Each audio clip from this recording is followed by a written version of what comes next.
അസ്സലാമു അലൈക്കും വറഹ്മത്തുള്ളാഹി വബറകാതുഹു. വേനൽ ചൂട് ഒരു പരലോക ഓർമ്മപ്പെടുത്തൽ എന്ന വിഷയമാണ് ഇന്ന് നമ്മൾ സംസാരിക്കുന്നത്.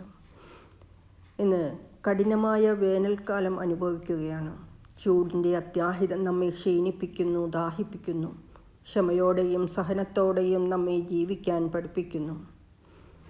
നബി സല്ലല്ലാഹു അലൈഹി വസല്ലമ പറയുകയുണ്ടായി, ഇഹലോകത്തെ കടുത്ത ചൂട് നരകാഗ്നിയുടെ കടുത്ത ചൂടിൻ്റെ ഒരു ഓർമ്മപ്പെടുത്തലാണ് എന്ന് ബുഹാരി മുസ്ലിം ഉദ്ധരിച്ച ഹദീസിൽ കാണാം.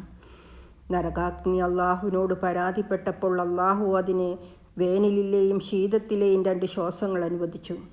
അതിൻ്റെ ഫലമാണ് ഇന്ന് നമ്മൾ അനുഭവിക്കുന്ന ഈ കഠിന ചൂടും അതികഠിന തണുപ്പും. ബുഹാരിൽ ഉദ്ധരിച്ച ഹദീസിൽ കാണാം.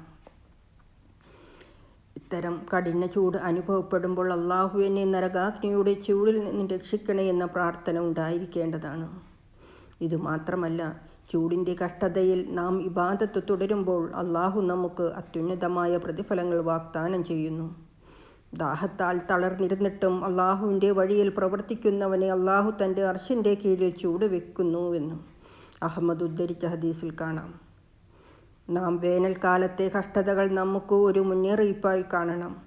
ദഹിക്കുന്ന ചൂടിൻ്റെ സഹനം നിത്യരക്ഷയുടെ ഒരു പാലമാണ്. നാം ക്ഷമയോടെ ഈ താപം സഹിച്ചാൽ അള്ളാഹു നമുക്ക് നരകാഗ്നിയിൽ നിന്ന് രക്ഷയും ജന്നത്ത് എന്ന നിത്യപ്രതിഫലവും നൽകും.